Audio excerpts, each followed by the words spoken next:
Welcome back to Iron and Fur. Today we're adding a new barn addition for the goats.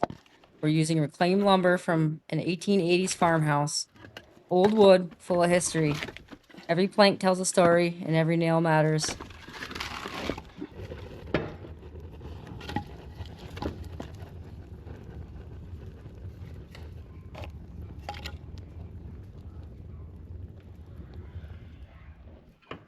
The first step is clearing trees and leveling the ground.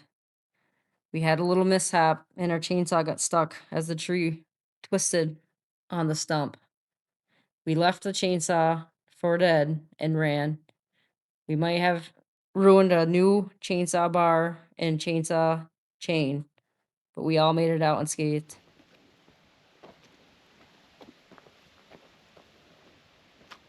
First step is clearing the trees and leveling the ground for the foundation.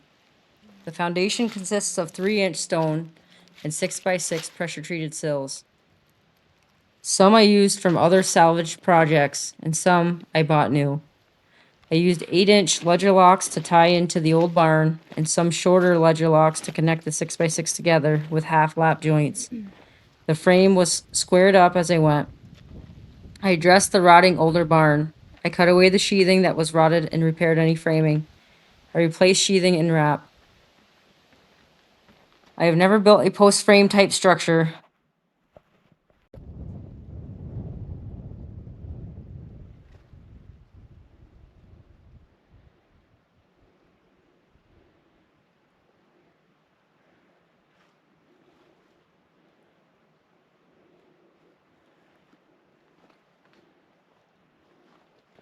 Come walk with me while I walk into the woods and check on our shiitake mushroom logs that we inoculated approximately 2 to 3 years ago. On this fall day, it was misty with rain and the fog had settled in. We have harvested quite a bit of shiitakes this year. It was our best year we've had yet. Stay tuned to the channel for a future Lion's Mane video coming up. Or working with a mushroom producer to do a research project on how they will grow up here in the north. As you can see on our second cluster here, there are some baby shiitakes that I'm monitoring before they go dormant for the winter season.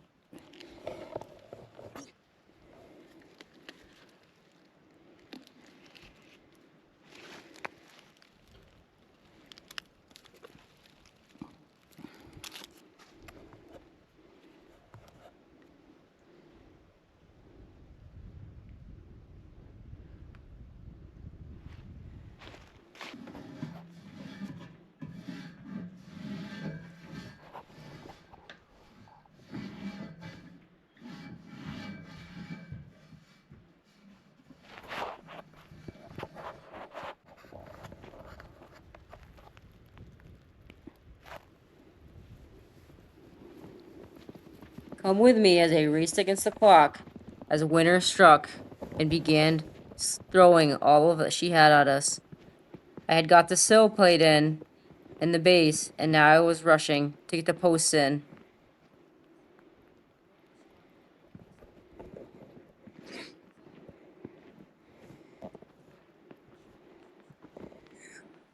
This side, all the posts are done. We left it 11 inches and quarter for a 2x12 beam for a truss beam. We're gonna do 2 of them either side of that top of the post. And this side we're working on the post. We're using over 100-year-old wood. Example here.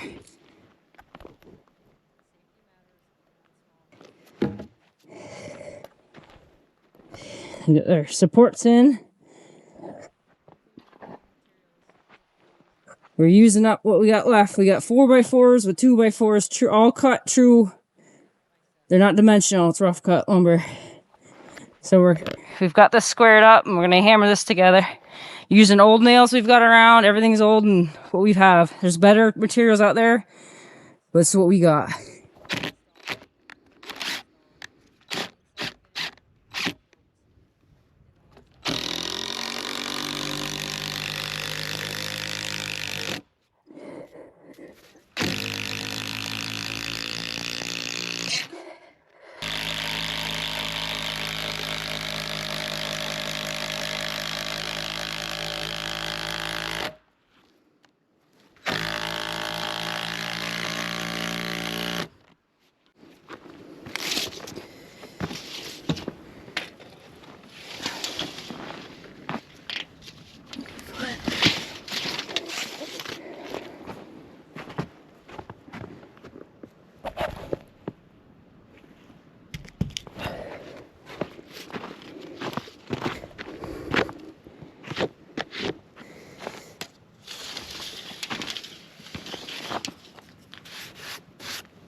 these are 16s.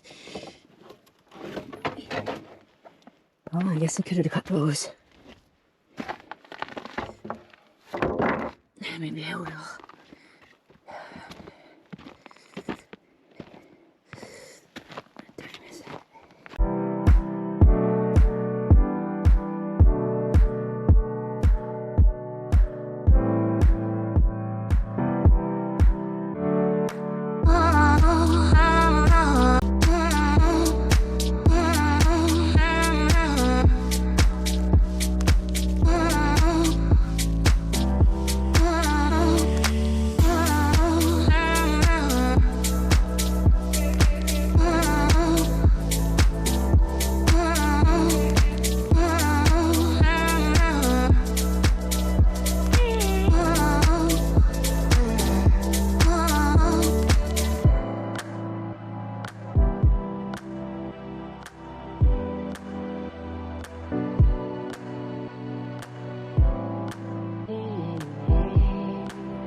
Hey, welcome back to the build.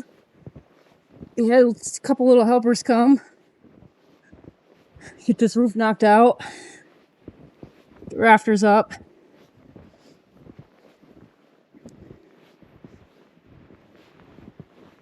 And we were able to get one rake on yesterday. On the end here. Built and put on, and today we're gonna hopefully get the other one on. Possibly put fascia boards up and get to ordering some plywood. Or OSB, I guess. For sheathing. That's the progress.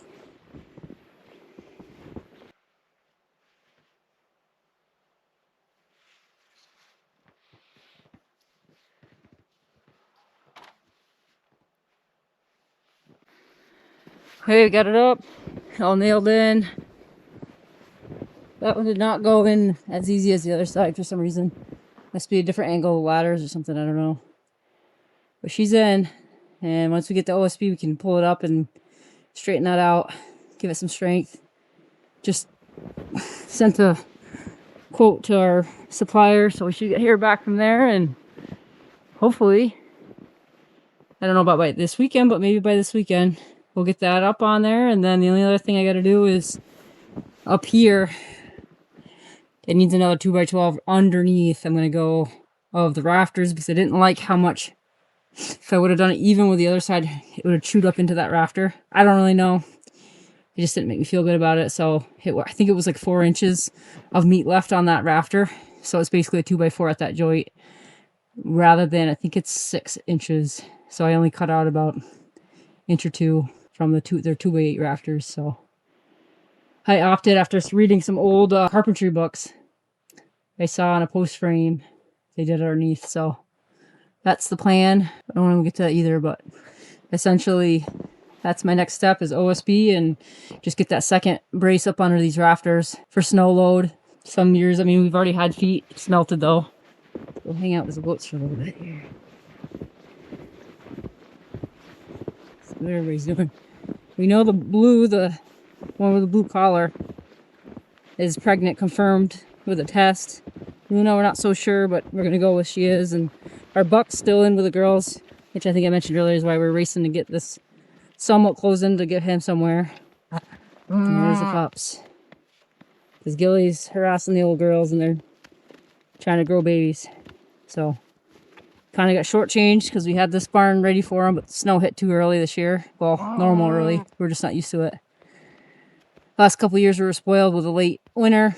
So we got that up, but we didn't get fencing, permanent fencing for him. And I smashed this dog crate because it's cheap. So that's gonna be repurposed into something else eventually. But hopefully we can get this goat pen for the buck all wrapped up this summer. Get it built up with soil and get a hard pen so we can put him in there and then go from there. You good girl? Maybe semi-retired. He's just taking it easy, and then Davy's... We don't know what Davy's doing out here.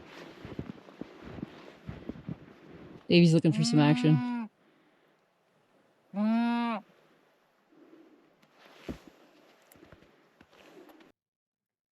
Okay, so here's where we ended up with the barn build. We've got a roof on. It's got roof wrap and tar paper. It's whatever I had lying around. I was able to get the roof on, and I was able to sheath the sides with $6 OSB sheathing. It's not on installed correctly. However, in the summertime, I plan to take all the sheathing back off and put it on correctly. One side will have a 7-foot door, and the other side will have a 10-foot door where the animals will be able to have a loafing area inside. This was a good fix for the wintertime to be able to put our buck in there so he can get away from our 2 pregnant does. The reason why this addition is offset to the old barn is due to the ledge coming out, and I was not able to jackhammer or get down enough to make this level. So we opted to inset it in 5 feet. What's remaining is to put steel on the roof and steel on the sides and install the gates. All along next week, we'll be bark tanning deer hides the old way.